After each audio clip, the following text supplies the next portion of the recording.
আল্লাহ তাআলা বলেন, হে মানুষ, যখন তোমাদেরকে জুমার সলাতের জন্য ডাকা হবে তখন তোমরা দৌড়িয়ে মসজিদে আসো আর ব্যবসা বাণিজ্য ছেড়ে দাও।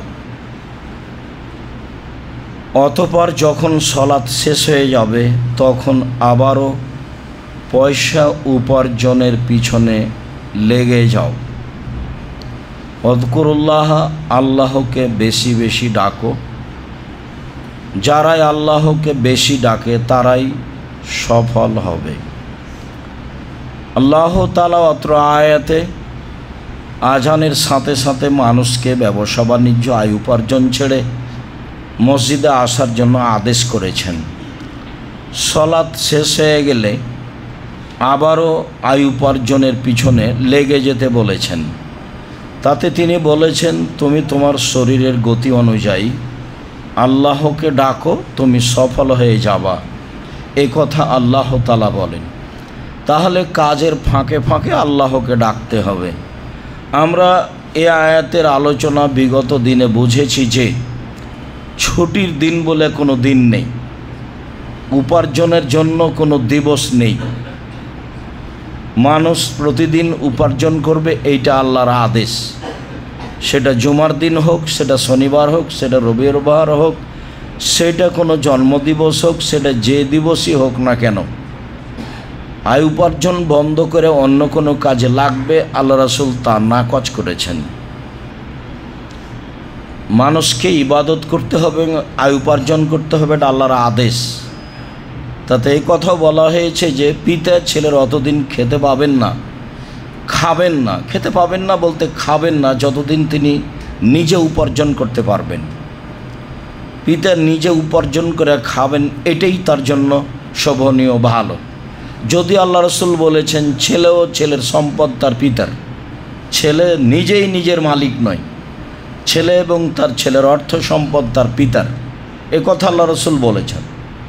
তারপরেও পিতা যতদিন কাজ করে খেতে পারবে তিনি কাজ করে খাবেন, এটাই আল্লাহর আদেশ।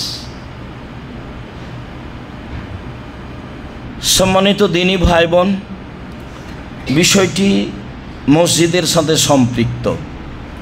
বিগত দিনের দু একটি কথা, তার একটি কথা আবু হুরায়রা রাদিয়াল্লাহু তাআলা আনহু বলেন, রাসূল সাল্লাল্লাহু আলাইহি সাল্লাম বলেছেন, সলাতুন ফি মসজিদে হাজা, ফি মসজিদি হাজা খায়রুম মিন আলফি সলাতিন ফিমা সেওয়াহু।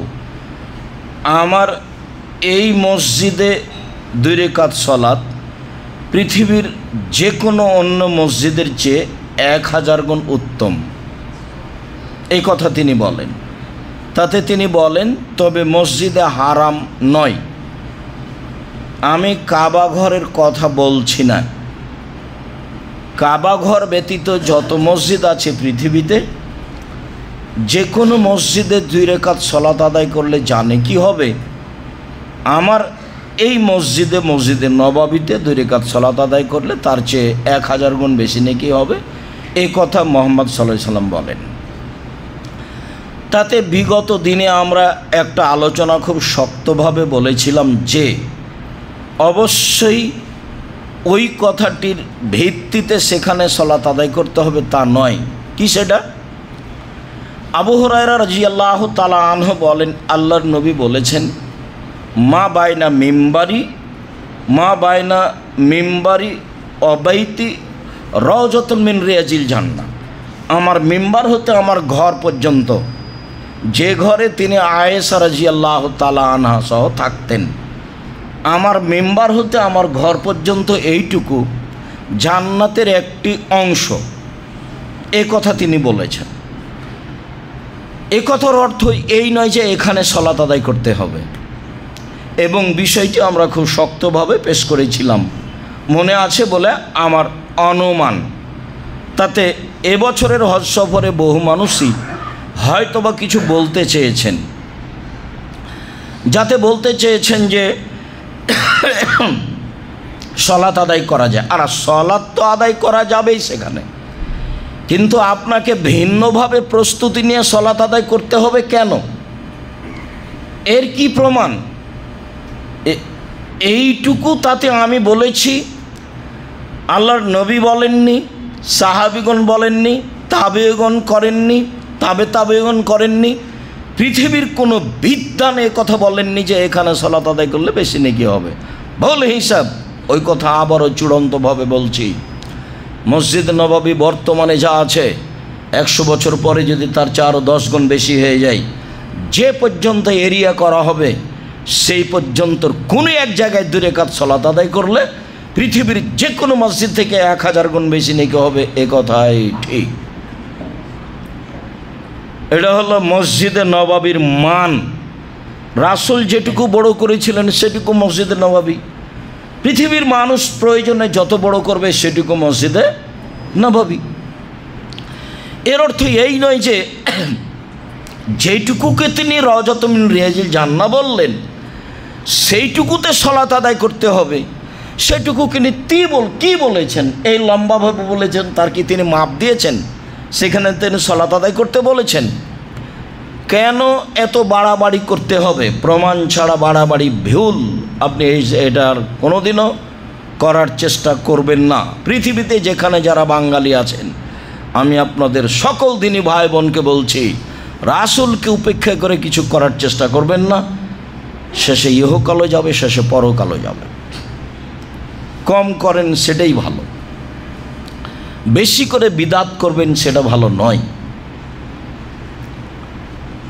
রাসূল সাল্লাল্লাহু আলাইহি সাল্লাম বলেছেন, আব্দুল্লাহ ইবনে উমর বলেন যে কানান নবী সাল্লাল্লাহু আলাইহি সাল্লাম ইয়াতি মসজিদ কুবা কুল্লা সাবতিন মাশিয়ান ও রাকিবান। আল্লাহর নবী মসজিদে নববী থেকে প্রত্যেক সপ্তাহে 1 দিন বা শনিবার তিনি পায়ে হেঁটে বা বাহনে উঠে কোবা মসজিদে যেতেন। মসজিদে নববী থেকে প্রায় 3 কিলোমিটার দূরে। তিনি সেখানে 2 রাকাত সালাত আদায় করতেন। তাতে তিনি বলেছেন, মসজিদে কোবাতে যদি কেউ 2 রাকাত সালাত আদায় করে আর অজু করে বাড়ি থেকে আসে, হোটেল থেকে অজু করে বের হয়ে সেখানে 2 রাকাত সালাত আদায় করে, তাহলে সে একটা উমরার সমান নেকি পাবে। হাদিস সহিহ, এ কথাই ঠিক। মসজিদে নববীতে গিয়ে 40 ওয়াক্ত সালাত আদায় করতে হবে, 5-8 40, তার মানে 8 দিন থাকতে হবে। সেই সুবাদে সব হাজিকে নিয়ে এসে মদিনায় 8 দিন রাখা হয়। কাবা ঘরে জামাত ধরার প্রয়োজন হয় না, আর মসজিদে নববীতে জামাত ধরতে হবে, আর 40 ওয়াক্ত সালাত আদায় করতে হবে, তাহলে দুনিয়া হয়ে যাবে। এত বড় নোংরা জঘন্য বর্বর কথা রাসূল সাল্লাল্লাহু আলাইহি ওয়াসাল্লাম নয়। বল হিসাব যেখানে আল্লাহ রাসূল বলেছেন যে 40 দিন তাকবীরে তাহরিমা পাবে, 40 দিন জামাতের সলাতে তাকবীরে তাহরিমা পাবে, সেটা জঙ্গলে জামাত হোক না হলে মসজিদে জামাত হোক, জামাতে যদি মানুষ 40 দিন তাকবীরে তাহরিমা পায়, তাহলে তার 2টা কাজ। 1, জাহান্নামের তালিকা থেকে নাম কেটে দেওয়া হবে। 2, মুনাফিকি তালিকা থেকে তার নাম কেটে দেওয়া হবে। মুনাফিকি তালিকায় তার নাম থাকবে না, আর জাহান্নামের তালিকায় তার নাম থাকবে না। এই কথা মুহাম্মদ সাল্লাল্লাহু আলাইহি সাল্লাম বলেন। মসজিদে নববীতে 40 ওয়াক্ত সালাত আদায় করতে হবে। মসজিদে রাসূলের কবরের কাছে গিয়ে হাত বাড়িয়ে সালাম দিতে হবে। রাসূল আপনাকে হাত বাড়িয়ে সালাম দিবে। হজের নামে টাকাটি লস। এমনি তো আমি বলে থাকি, যারা হজ করতে যায় সারা পৃথিবীর মহিলা পুরুষ, তাদের 1 নাম্বার লস বানানো দোয়া পড়া। রাসূলের দোয়া দিয়ে হয় না, তখন তারা বানানো দোয়া পড়ে। এটা হলো 1 নাম্বার লস, মানে ও গেছে। 2 নাম্বার হলো প্রায় সবাই মুআল্লিমের সাথে ভালো আচরণ করতে পারে না বিভিন্ন কারণে। কারণ আছে, এ কথাই ঠিক। কারণ সামনে রেখে ওখানে প্রতিশোধ নিতে হবে, এ কথা ঠিক নয়। আর তৃতীয় যেটা আমি মনে করি, সেটা হলো আমি দেখে যে যারা একাধিক উমরা করছে, তানিম মসজিদে গিয়ে, আয়েশা মসজিদে গিয়ে এহরাম বেঁধে উমরা করছে, তাদের খুব বড় লস। তারা ব্যবসায় লসে আছে, মানে এটা গেছে। বহুবার বললাম, আপনারা একজন আর একজনকে জানানোর চেষ্টা করেন। আয়েশা রাদিয়াল্লাহু তাআলা আনহা উমরা চলাকালীন তওয়াফ করছিলেন, তো চট করে হায়েজ আসলো, এটা নারীদের ব্যাপার, তো কান্নাকাটি করছেন। আল্লাহ নবী বলছেন, কী ব্যাপার আয়েশা, কাঁদছো কেন? তুমি তাহলে ঋতুবতী। জি, আপনাদের তো উমরা হবে, আমার তো আর হলো না। তখন আল্লাহ রসুল বলছেন, আরে কাঁদো কেন, এইটা তো আদমের মেয়েদের উপরে করে দেওয়া হয়েছে, এখানে তো তোমার স্বাধীনতা নেই। তা হাজিরা যা করে তা করো, তপ করো না। সলাত আদায় নেই আর তপ নেই, তপ ও সলাত কি দিয়ে আপনাকে বুঝায়? কত প্রেম প্রীতি তপ চলাকালীন, কত বউকে ধরে আছে, আরও কত কাকে, আর কত কিভাবে ছবি উঠাচ্ছে, আর সারা পৃথিবীতে ছবি দেখাচ্ছে আর গল্প চলছে, তার নাম কিন্তু তপ। আল্লাহ রসুল বলছেন, আকিলুল কালাম আফি তফে ফাইনা তপ সলা, তোমরা একেবারেই কথা কম বলো সলা তফে, কেননা তপ ও সলাৎ কল্যাণপূর্ণ কথা ছাড়া তফে বলবা না। তফ ও সলাৎ, সেখানে এত ছবি আর এত সেলফির সাথে তফ আছে, এগুলো একটা ফ্যাশন। এই যে প্রতি রামাজানে যাচ্ছে আহাল পরিবার নিয়ে, এটা আস্ত ফ্যাশন। ফকির মিসকিন নেয়, দান করতে পারেন না, সেখানে দেশে ফকির মিসকিন পাওয়া যায় না। আরে ফকির মিসকিন যদি নাই পাওয়া যায় তো শেষ পর্যন্ত তো জামিয়া সালাফে আছেই। সম্মানিত দিনী ভাই বোন, ধর্ম এমন নয় আপনি যেটা মনে করেছেন সেটা নয়। আর আরাফার মাঠকে মূল্যায়ন করার মতো তো পরিবেশ মানুষের থাকে না। আরাফার মাঠে বেশি মারামারি হয়, হইচই গণ্ডগোল হয়, জায়গায় পায় না অনেক মানুষ, জায়গাতে আবার সংকীর্ণ, কে কার কথা শোনে, কে কার কথা মানে, যার যেটা প্রয়োজন সে সেটা বলে নেই।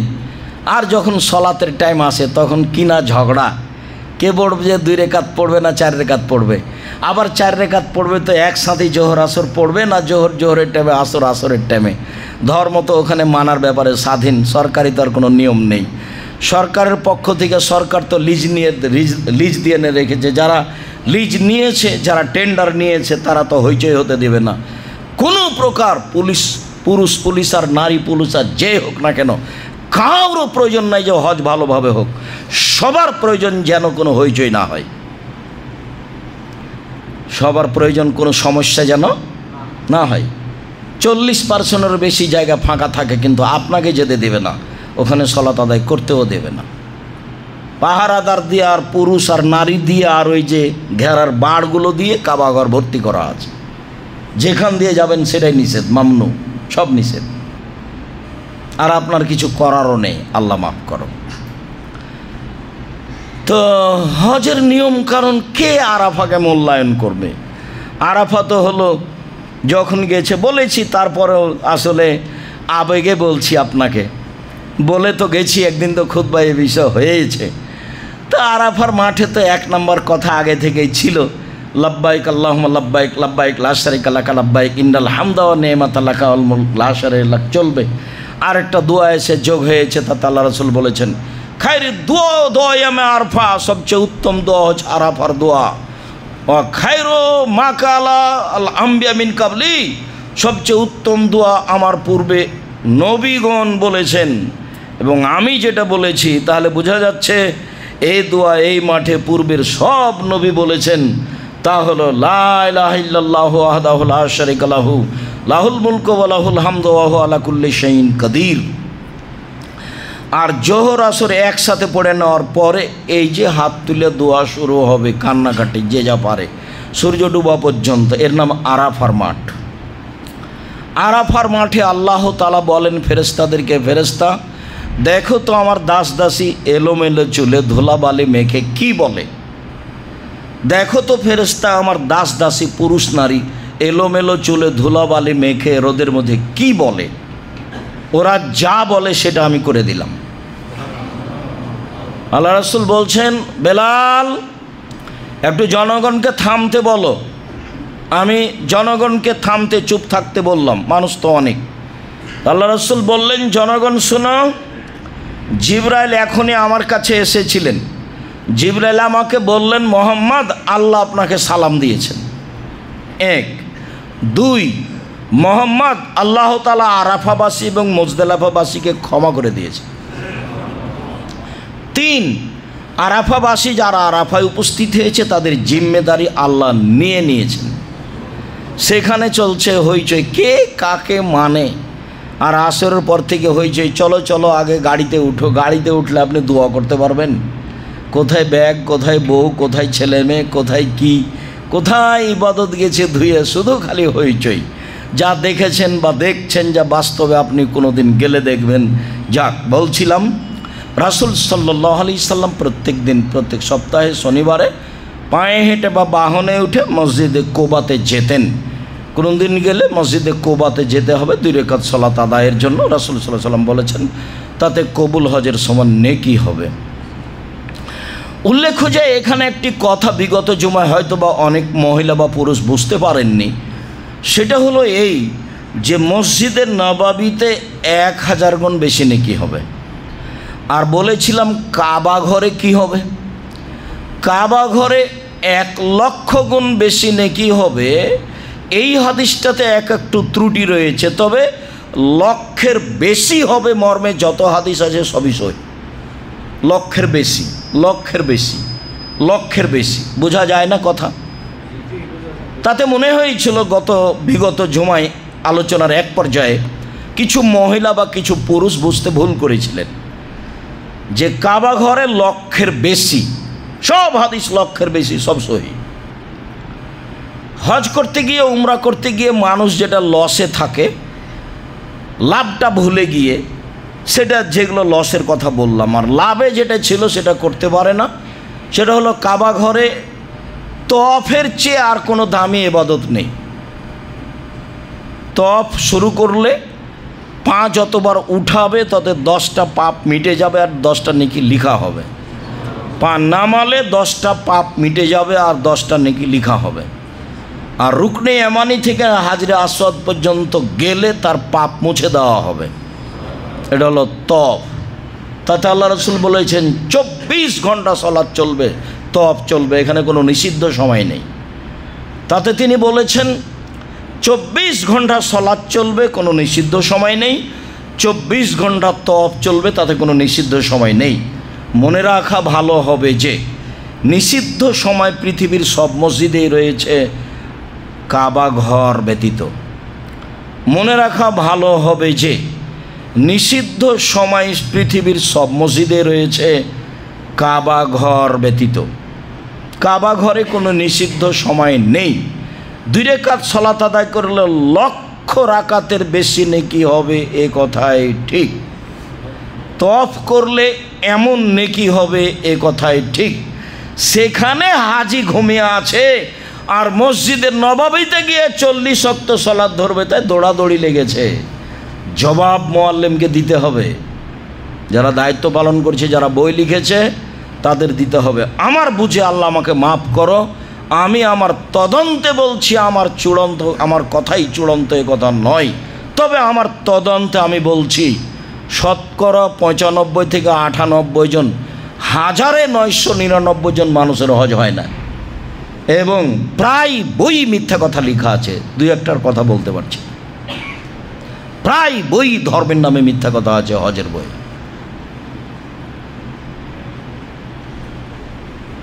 সম্মানিত দিনী ভাই বোন, বলছিলাম উসাইদ রাদিয়াল্লাহু তাআলা আনহু বলেন রাসূল সাল্লাল্লাহু আলাইহি সাল্লাম বলেছেন, এজা দাখালা আহাদুকুমাল মসজিদা ফালিয়াকুল আল্লাহুম্মা ইফতাহ লি আবওয়াবা রাহমাতিক। কোনো ব্যক্তি যখন মসজিদে ঢুকবে তখন সে যেন বলে, আল্লাহ আমার জন্য তুমি তোমার রহমতের দরজা খুলে দাও। এই দিয়ে ঢোকা হয় মসজিদে। আল্লাহ তুমি আমার জন্য তোমার রহমতের দরজা খুলে দাও, এই নিয়ে ঢোকা হয় মসজিদে। বাকি কি করছি সেটা আমি আপনি জানি। ওয়াইদা খারাজা ফালিয়াকুল, আর যখন মসজিদ থেকে বের হবে তখন বলবে, আল্লাহুম্মা ইন্নী আসআলুকা মিন ফাদলিক, আল্লাহ আমি তোমার কাছে অনুগ্রহ চাচ্ছি। এখন কাজে নামব, এখন আয় উপার্জনের নামবো, টাকা পয়সা দাও। এতক্ষণ যা করেছি তার রহমত, তাসবিহ তাহলিল জিকির আজকার করেছি, আর এখন কাজে নামবো, টাকা পয়সা দিয়ে দাও। যা হারিয়ে গেছে ব্যবসা বাণিজ্য সেটা ঠিক করে দাও। এখন বের হচ্ছে আয় উপার্জনের জন্য। আল্লাহুম্মা ইন্নী আসআলুকা মিন ফাদলিক, আল্লাহ আমি তোমার অনুগ্রহ চাচ্ছি। কি অনুগ্রহ? জমি জায়গা, বাড়ি ঘর, আহাল পরিবার, ছেলে মেয়ে, টাকা পয়সা, যা কিছু দুনিয়াতে প্রয়োজন। আবু কাতাদা রাদিয়াল্লাহু তাআলা আনহু বলেন, রাসূল সাল্লাল্লাহু আলাইহি সাল্লাম বলেছেন, যা দাখালা আহাদুকুমুল মসজিদা ফালিসাল্লি রাকাতাইনি ক্বাবলা ইয়াজলিসা, যখন তোমাদের কোনো ব্যক্তি মসজিদে প্রবেশ করবে তখন সে যেন বসার পূর্বে 2 রাকাত সালাত আদায় করে। মনে রাখা ভালো হবে যে মসজিদে ঢুকে 2 রাকাত সালাত আদায় করতে হবে, বসার জন্য, অপেক্ষা করার জন্য এই হাদিসের সাথে নিষিদ্ধ সময়ের কোনো সম্পর্ক নেই। মসজিদ আল্লাহর, বসতে চাইলে তার কাছে অনুমতি নিতে হবে। তো আপনি কি বলবেন যে আল্লাহ আপনার মসজিদে বসতে চাচ্ছে, একটু বসতে দেন? যে অনুগ্রহপূর্বক বসতে পারি কি? এভাবে বলবেন? কি বলবেন? তো এই বলার পদ্ধতি হলো 2 রাকাত সালাত। কি দিয়ে আপনাকে ধর্ম বুঝায় আমি?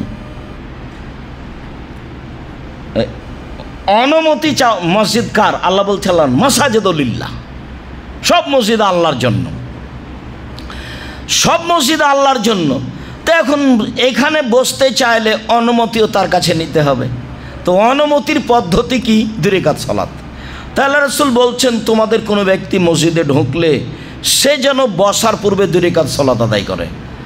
এই যে ভারত, বাংলাদেশ, পাকিস্তানের শতকরা 95টা মসজিদে মানুষ ঢুকে আগে বসছে, তার মধ্যে আপনার অবগতিতে আছে, আপনি বাস্তব করেছেন, না হয় দেখেছেন।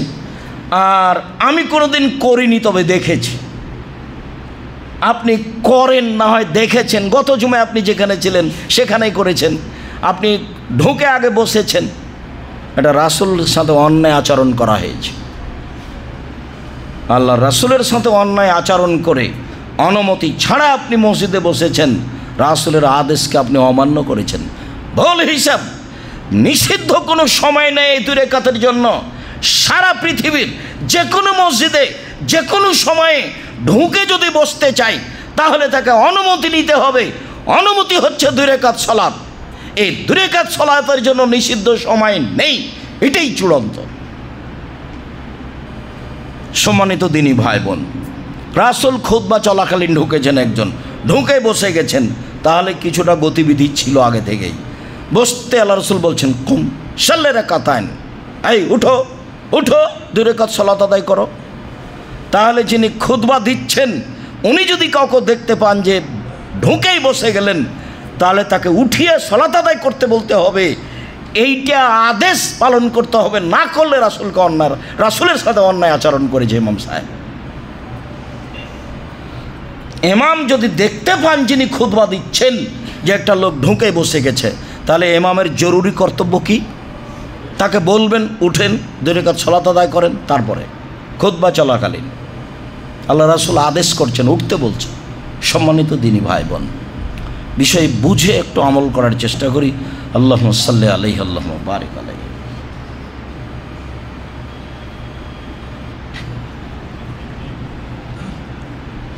কাব ইবনে মালিক রাদিয়াল্লাহু তাআলা আনহু বলেন, লা ইয়াকদামু রাসূলুল্লাহ সাল্লাল্লাহু আলাইহি ওয়াসাল্লাম মিন সাফারিন ইল্লা নাহারান ফি যুহা। রাসূল সাল্লাল্লাহু আলাইহি ওয়াসাল্লাম যখনই সফর থেকে বাড়িতে আসতেন তখন সাধারণত সকাল 8টা-9টার দিনে আসতেন। রাতে তিনি বাড়িতে প্রবেশ করতেন না। সাধারণত তিনি দিনে আসতেন সফর থেকে। ওয়াইদা কাদেমা বাদাবিল মসজিদ, সফর থেকে বাড়িতে আসলে আগে মসজিদে ঢুকতেন। ফসল্লা ফিহে রাকাতাইনে, তারপর মসজিদে ঢুকে 2 রাকাত সালাত আদায় করতেন। সুমা জালাসা ফিহে, তারপর সেখানে বসতেন। তাহলে বাহির থেকে কেউ যদি বাড়িতে আসতে চায় সফর থেকে, তাহলে সফর থেকে বাড়িতে আসলে বাড়িতে ঢোকার সুন্নাত কি? আগে মসজিদে ঢুকতে হবে। মসজিদে ঢুকে 2 রাকাত সালাত আদায় করতে হবে। মানুষজন কেউ থাকলে ওখানে বসে একটু কথা বলতে হবে, 2-1 মিনিট, 2-4 মিনিট, তারপরে বাসায় আসতে হবে। এটাই সুন্নাত।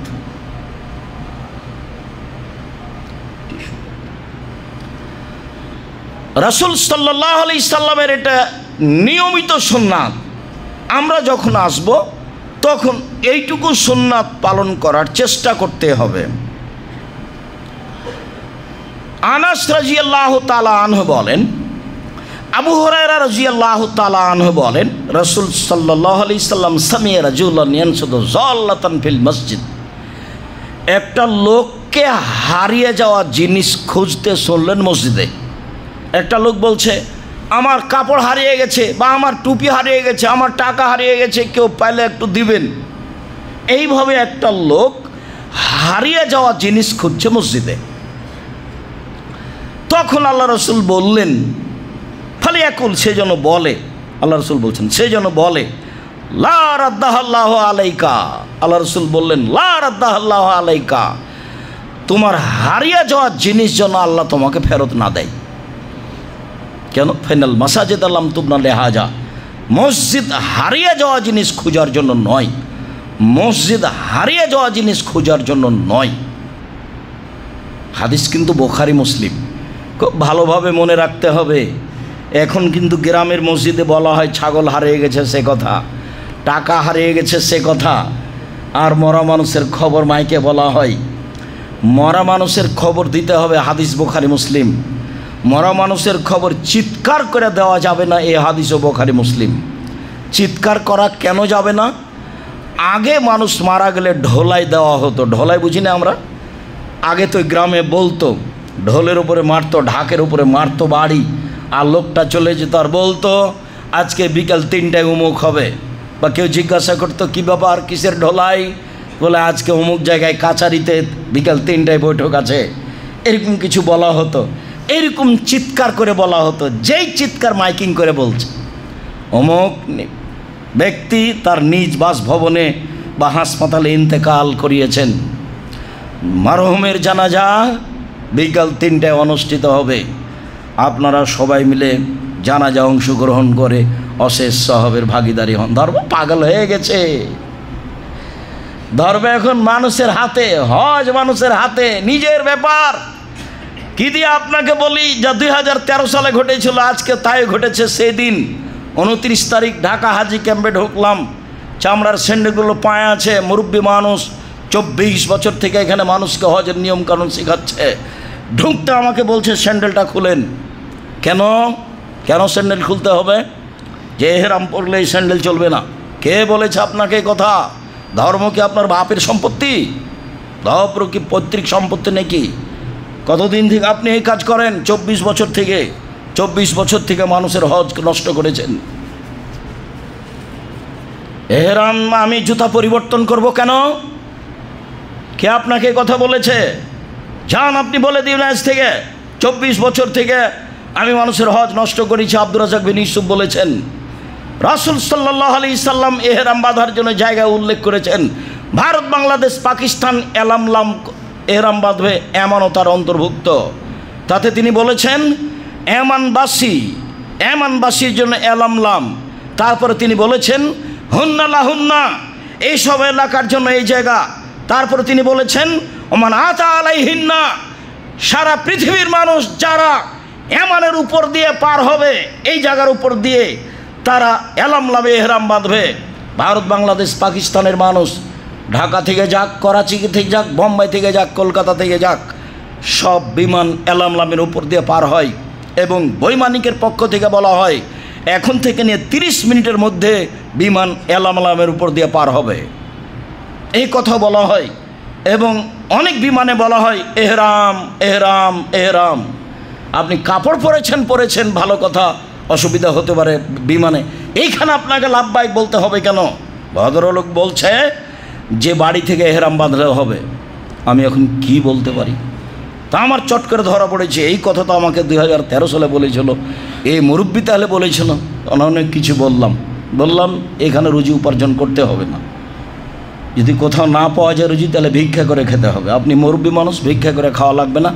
জামিয়া সালাফে আসেন, কোনো কাজ দেওয়ার চেষ্টা করবো ইনশাআল্লাহ।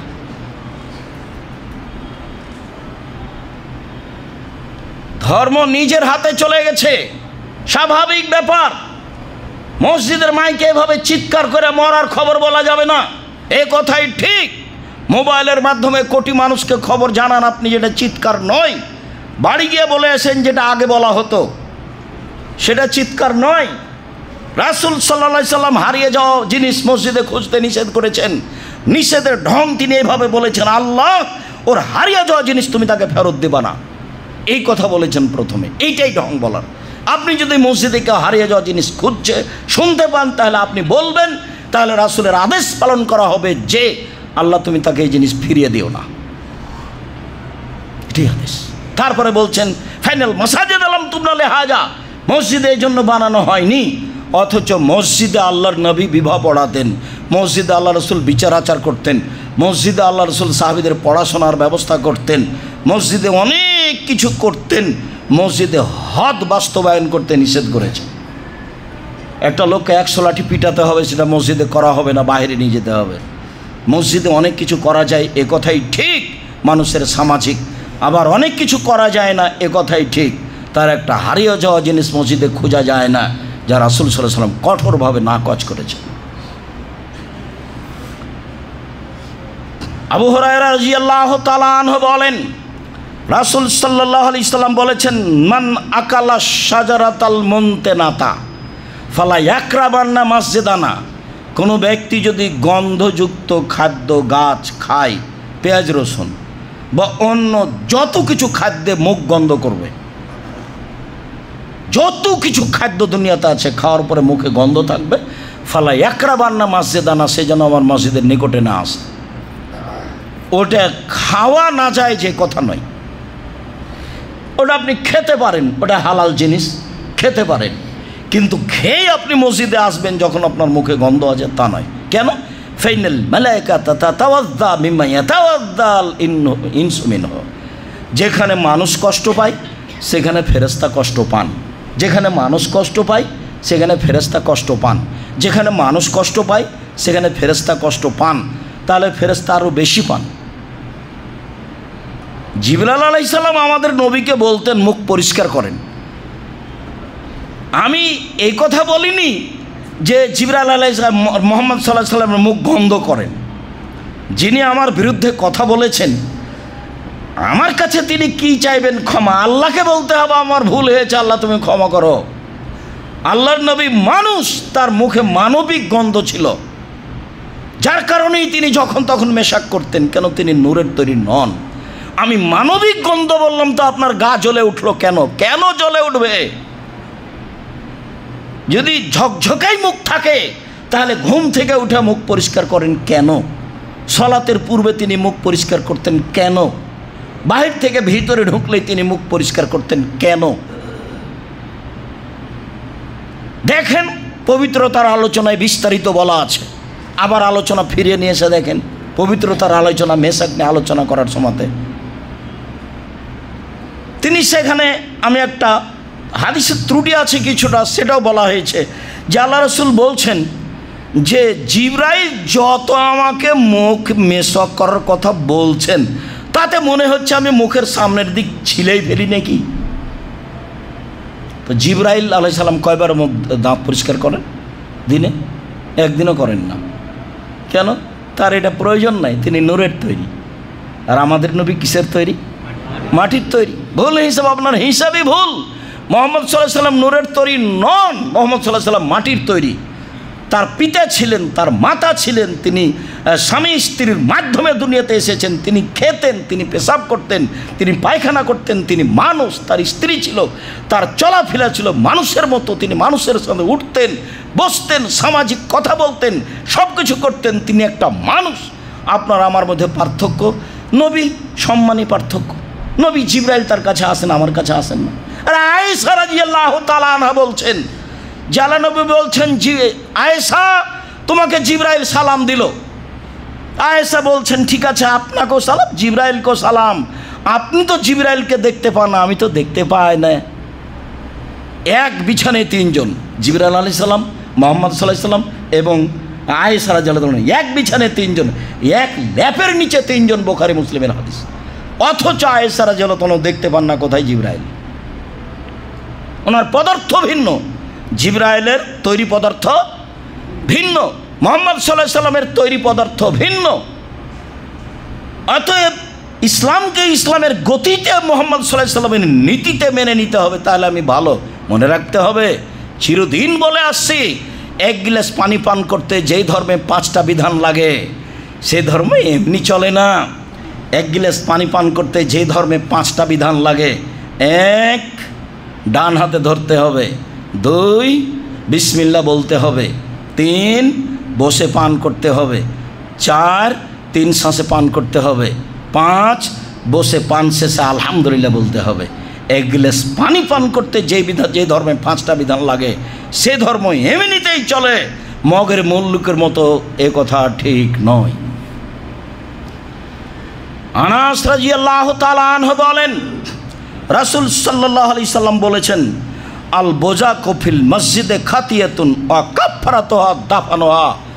মসজিদে থুথু ফেলা পাপ, গুনাহ, চিকেন, থুতু, শ্লেষা, ময়লা, আবর্জনা, আপনার জানা অনুপাতে যার নাম আবর্জনা, যার নাম ময়লা আপনি মসজিদে ফেলতে পাবেন না। আর যদি পড়েই যায় বা ফেলে দেওয়াই হয় তো কাফফারাতুহা দাফানুহা, এই পাপের কাফফারা হচ্ছে তা পরিষ্কার করতে হবে, মিটিয়ে দিতে হবে। আল্লাহ বলছেন ইব্রাহিম আলাইহিস সালামকে, বাপ বেটাকে মসজিদ পরিষ্কার করে রাখেন, যারা তওয়াফ করতে আসবে তাদের জন্য, যারা সালাত আদায় করবে তাদের জন্য। ইব্রাহিম আলাইহিস সালামকে বলছেন আল্লাহ, আর ইসমাইল আলাইহিস সালামকে বলছেন মসজিদ পরিষ্কার করে রাখেন। তাহের বাইতি আলিত তয়ফিন, আমার ঘর পরিষ্কার করে রাখেন। এবারে সরকারিভাবে মসজিদ নববীকে পরিষ্কার করা হয়। একটা খেজুরের বীজ আপনি যদি ফেলে দেন সেটা 3 মিনিট পড়ে থাকবে এটা মনে হয় না, 30 সেকেন্ডের মধ্যে সেটা উঠিয়ে নেওয়ার মানুষ আছে। হাজার হাজার লাখ লাখ কর্মচারী মানুষ আছে তাকে পরিষ্কার করার জন্য। তো ওই মসজিদই মসজিদ, সেখানে আপনার আবর্জনা পড়ে থাকে কি করে? সেখানে আপনি কেমন একটা কর্মচারী রেখেছেন, ওইদিকে পেশাবখানা, ওইদিকে পায়খানা, ওইদিকে আবর্জনা, ওইদিকে ল্যাব, ওইদিকে তোষক, সব কিছু যতটুকুর নাম সালাত আদায় করার জায়গা ততটুকু একবারে ঝকঝকে করে রাখবেন, এটাই ঠিক।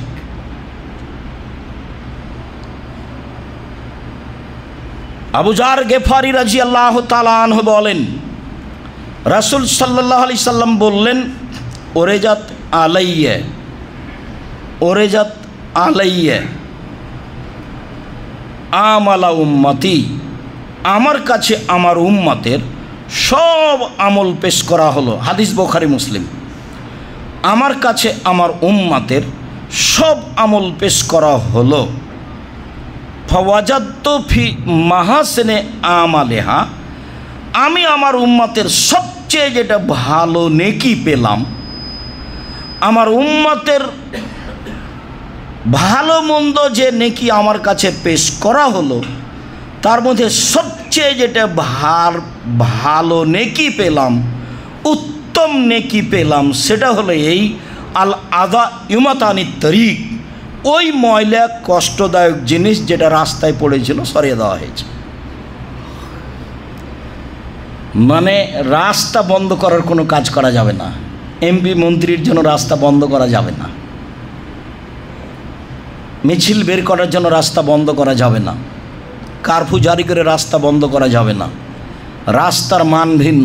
একাধিক হাদিস, আফজলুল ঈমান লা ইলাহা ইল্লাল্লাহ, সবচেয়ে উত্তম ঈমান লা ইলাহা ইল্লাল্লাহ, ওয়াদনা হে মাতাদুল আযানিত তরিক, আর ঈমানের যেটা সবচেয়ে ছোট শাখা সেটা হলো রাস্তা থেকে কষ্টদায়ক জিনিস সরিয়ে দেওয়া। আপনার বাড়ির সামনে একটা কুকুর মরে পড়ে আছে, চেয়ারম্যানকেই সরাতে হবে? কে বলেছে? এমপিকেই সরাতে হবে? কে বলেছে? আপনি নিজে সরান, লেবার দিয়ে সরিয়ে দেন। এটা হচ্ছে লোককে বলে না তোকে 50টা টাকা দেবো, 200টা টাকা দেবো, কুকুরটা ধরে একটু কিছু করে বাইরে ফেলে দিয়ে আসো তো, রাস্তায় পড়ে আছে, মানুষের অসুবিধা হচ্ছে। সবচেয়ে যেটা ভালো নেকি আমার কাছে পেশ করা হলো সেইটা কি মনে থাকবে না? রাস্তাতে পড়েছিল কষ্টদায়ক জিনিস সরিয়ে দেওয়া হয়েছে, ওই নেকিটা আমার কাছে সবচেয়ে প্রিয় বলে পেশ করা হলো। নেকি তো অনেক আছে, তাহাজ্জুদের আছে, হজের আছে, সলাতের আছে, সিয়ামের আছে, কোরআন তেলাওয়াতের আছে, তাসবিহ তাহলিলের আছে, অনেক নেকির মাধ্যম আছে, কুরবানি আছে, ফকির মিসকিন খেতে দেওয়া আছে। তার মধ্যে সবচেয়ে যেটা আমার কাছে সুন্দর বলে পেশ করা হলো সেটা কি বলেন তো? রাস্তা থেকে কষ্টদায়ক জিনিস সরিয়ে দেওয়ার নেকিটা আমার কাছে সবচেয়ে ভালো নেকি বলে পেশ করা হলো। মানুষের চলাচলে যেন কোনো সমস্যা নেই, না হয়। যেখানে রাস্তাতে সমস্যা হয়েছে সেখানে আল্লাহ রসুল বলেছেন এই ওটা তো ডবল করে দাও, বাড়িঘর ভেঙে ডবল করে দিতে হবে, বাড়ি অন্য জায়গায় সরাতে হবে।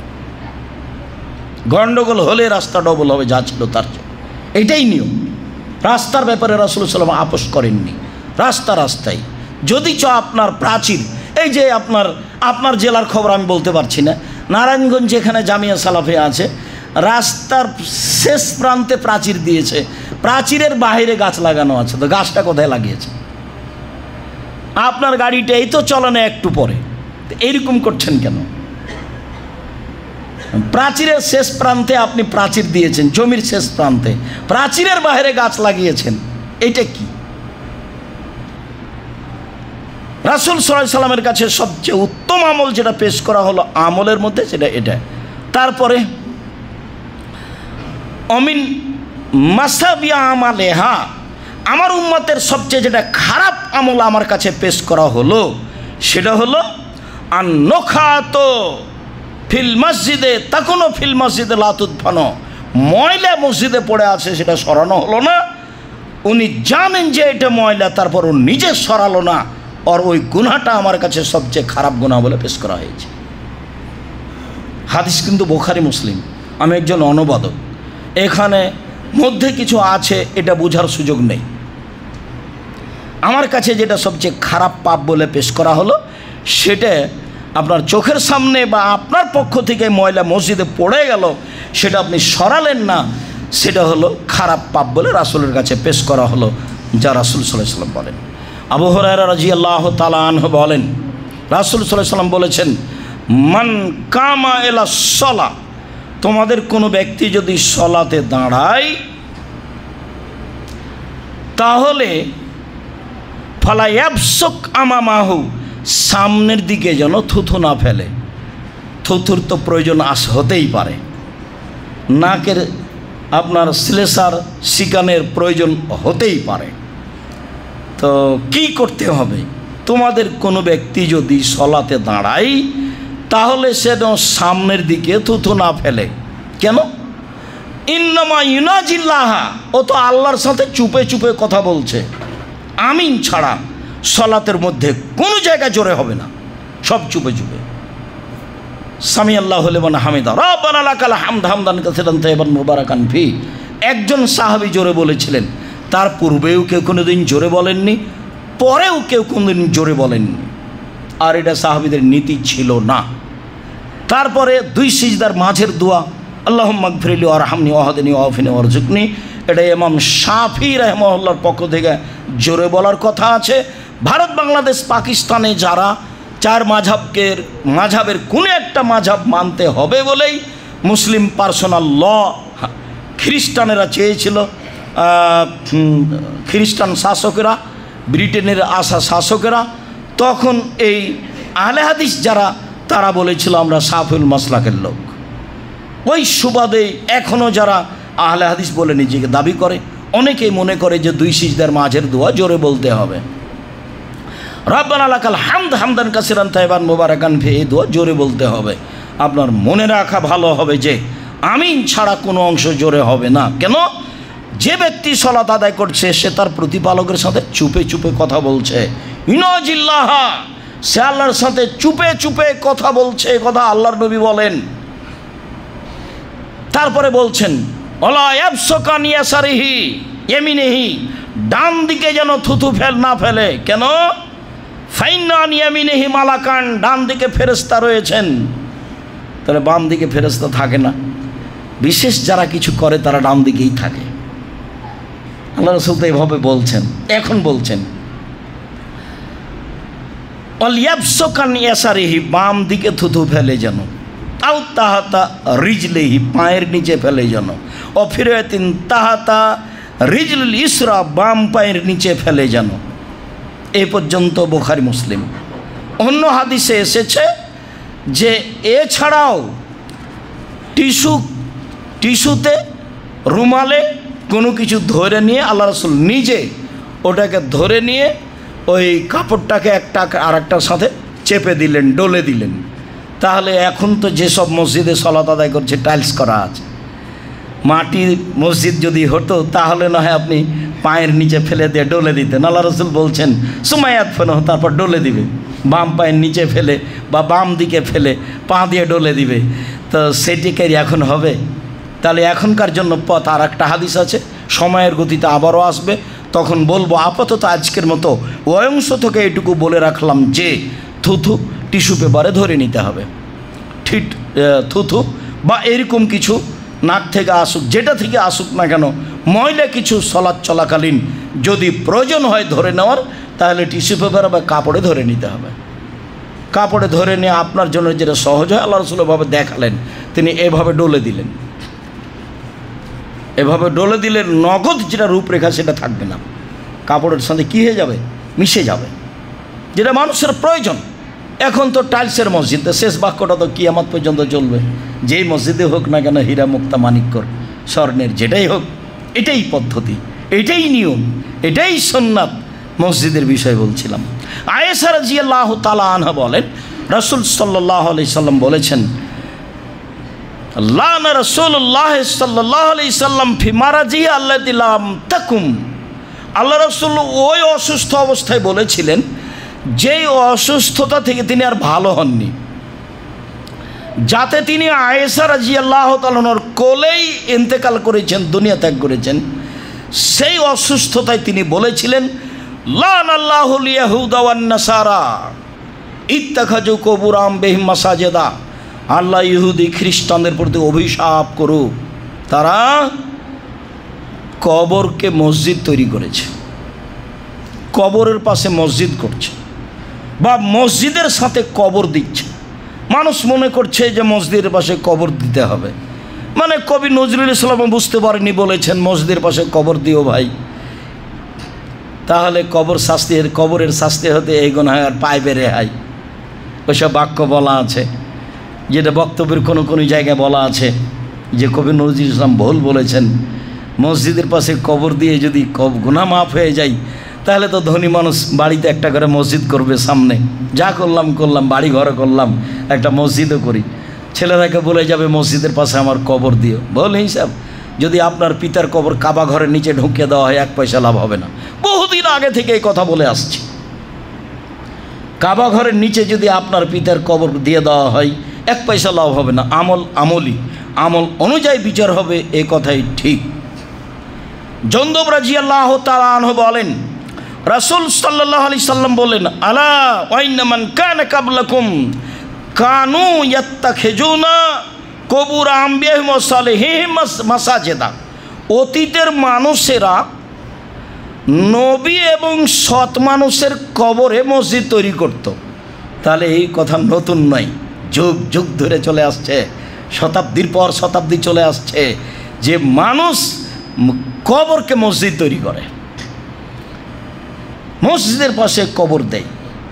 হাজার হাজার বছর আগের কথা, শো বছর আগের কথা, মানুষেরা সৎ মানুষের কবরকে, নবীগণের কবরকে মসজিদ তৈরি করত। এই কথা আল্লাহ রাসূল বললেন। তারপরে বলছেন, লা তাত্তাখিজুল কবুরা মাসজিদান। পৃথিবীর মানুষ, তোমরা কখনো কবরকে মসজিদ করবা না। পৃথিবীর মানুষ, তোমরা কখনো কবরের উপরে মসজিদ করবা না। তারপরে রাসূল সাল্লাল্লাহু আলাইহি ওয়াসাল্লাম বলছেন, ওয়াইন্নী আনহালাকুম ফি মিনহাজা। আমি এটা তোমাদের নিষিদ্ধ ঘোষণা দিলাম। পৃথিবীর মানুষ, কখনো তোমরা কবরের উপরে মসজিদ নির্মাণ করবা না। ঢাকা শহরে মসজিদের ভিতরে কবর আছে, কোনো পথ নেই 24 ঘন্টার মধ্যে মসজিদ ভেঙে দিতে হবে, আর না হয় ওখান থেকে কবর সরাতে হবে। যদি মসজিদের নামে জমি অক্ষ হয়ে থাকে আগে থেকেই, তাহলে কবর সরাতে হবে, যে কোনো একটা পথে যেতে হবে। কঠোরভাবে বলা আছে। রাসূল সাল্লাল্লাহু আলাইহি সাল্লাম বলছেন, লা তাজলিসু আলাল কবুরে। পৃথিবীর মানুষ, তোমরা কবরের উপরে বসো না। ওয়ালা তুসাল্লু ইলাইহা। কবরের দিকে মুখ করে সালাত আদায় করো না। ওয়ালা তুসাল্লু আলাইহা। কবরের ওপরে সালাত আদায় করো না। ওয়ালা তুসাল্লু বাইনাহা। কবরের মাঝে সালাত আদায় করো না। কবর ডান দিকে থাকলে হবে না, বাম দিকে থাকলে হবে না, সামনে থাকলে হবে না, নিচে থাকলে হবে না। মসজিদের ডানে কবর থাকলে মসজিদে সলাৎ চলবে না, মসজিদের বামে কবর থাকলে মসজিদে সলাৎ চলবে না, মসজিদের সামনে কবর থাকলে মসজিদে সলাৎ চলবে না, মসজিদের নিচে কবর থাকলে মসজিদে সলাৎ চলবে না। কঠোরভাবে না করা আছে। একাধিক দিন আমরা পত্রিকায় লিখেছি, আল ইতিসাম পত্রিকায়। আপনি দয়া করে পত্রিকাটা পড়বেন। আমি তো আপনাকে দিনরাত বলছি, আমি আপনার দিনই ভাই, আপনাকে আমি অনেক ভালোবাসি। আমি মানুষ হিসাবে চেষ্টা করছি সঠিক ধর্ম আপনার কাছে পৌঁছানোর। জেনে শুনে সজ্ঞানে পৃথিবীর কোনো সুবিধার জন্য আমি কোনোদিন আমার জীবনে ধর্ম জাতির সামনে পেশ করিনি।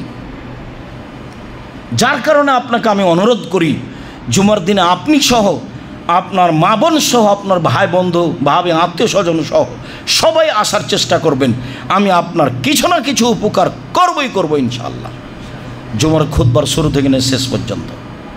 যাওয়ার সময়তে যেসব বই পুস্তকগুলো আছে সেসব বই পুস্তকগুলো সাথে নিয়ে যাওয়ার চেষ্টা করবেন। আপনার যদি নিজে প্রয়োজন না থাকে, তা আশেপাশে তো অনেক বেদাতি মানুষ আছে, নেই পাপের কাজকে নেকির কাজ মনে করছে। সেটা শিরক হতে পারে, সেটা বিদাতও হতে পারে। দুনিয়াতে দুটো পাপ আছে, মানুষের ধারণায় সেটা নেকির কাজ।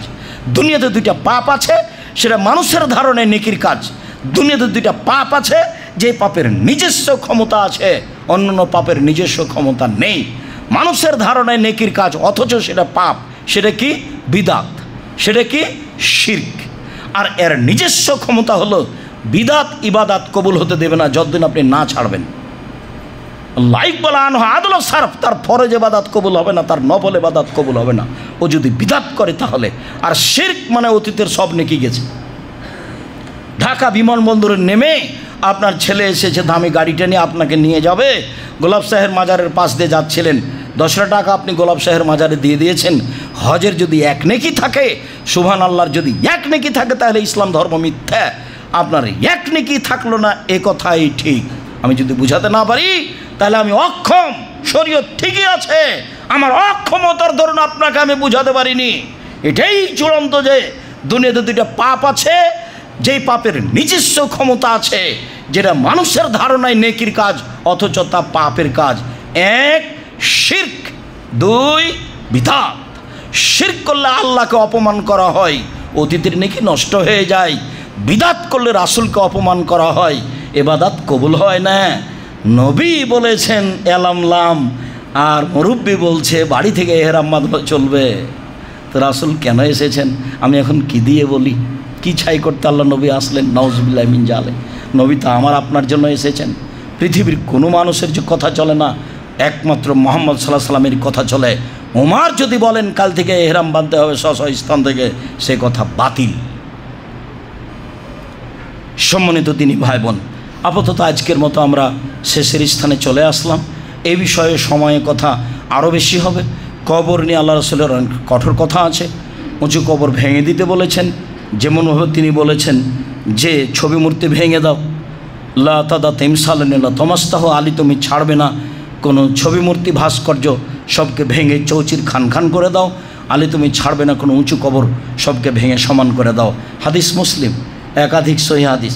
মসজিদের উপরে কবরের উপরে বসা নিষেধ, কবরকে পাকা করা নিষেধ, কবরের উপরে গম্বুজ বানানো নিষেধ, কবরে কোনো আলো কিছুর ব্যবস্থা করা নিষেধ, কবরের নাম ঠিকানা লেখা নিষেধ।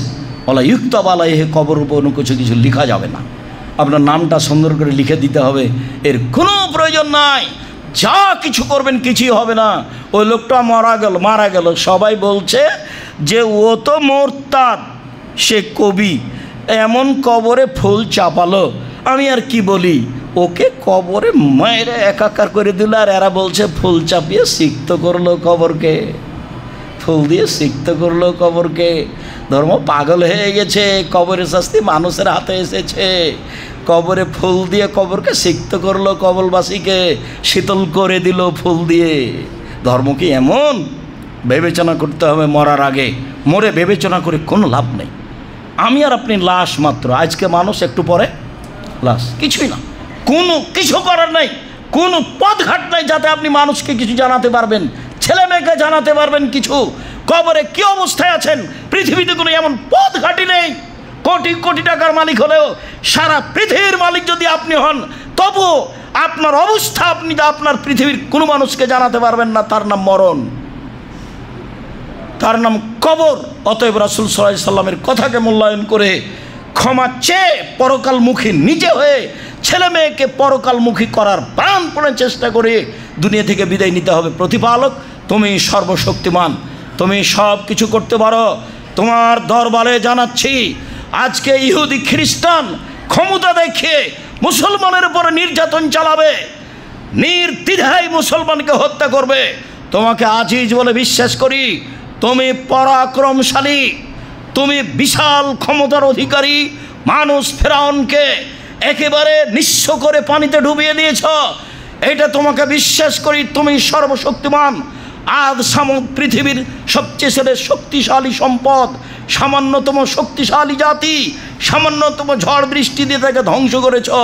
আজকে তোমার চোখের সামনে, তোমার দৃষ্টিতে কোটি কোটি মুসলিম পুরুষ নারী নির্যাতিত হচ্ছে, একেবারে খোলা মাঠে মারা যাচ্ছে, বাড়িতে হাসপাতালে তুমি দেখতে পাচ্ছ। তোমার সবচেয়ে শক্তির কাছে আমরা আশা দাবি রেখে বলছি, তুমি এইসব অত্যাচারী জালেমকে, ইহুদি খ্রিস্টানকে তোমার ক্ষমতা দিয়ে, তোমার কলাকৌশল দিয়ে ধূলিসাৎ করে দাও। এই দাবি তোমার কাছে রাখছে, তুমি পারো। এমন কোনো কারোর কাছে দাবি করিনি যে করতে পারে না। তোমার কাছে দাবি করেছি তুমি সব কিছু করতে পারো। এরকম ক্ষমতার অধিকারীকে টিপে দেওয়া তোমার কাছে কোনো ব্যাপার নেই। তোমার চোখের সামনে হাজারো পুরুষ নারী নির্যাতিত হয়ে মারা যাবে, এটা আমরা তোমার কাছে চাচ্ছি না। তুমি সর্বশক্তিমান, তুমি আমাদেরকে তোমার ক্ষমতা দেখিয়ে অসহায় পুরুষ নারীকে আমাদের সামনে রক্ষা করো, মুসলিমকে রক্ষা করো। মুসলিম তোমাকে মানে, মুসলিম তোমাকে জানে, মুসলিম তোমাকে চিনে, তুমি মুসলিমকে রক্ষা করো। যারা তোমার নবীকে মানে না, যারা তোমাকে চিনে না, যারা নিজের ক্ষমতায় চলতে চায়, তারা যতই ক্ষমতার অধিকারী হোক, তারা তোমার কাছে খড়কুটারও সমান নয়। অতএব তুমি তাদেরকে ধূলিসাৎ করে দাও। তোমার দরবারে জুমার খুতবার শেষে এই ধরালো দাবি দাওয়া রেখে আজকের জুমার খুতবা এখানেই শেষ করলাম।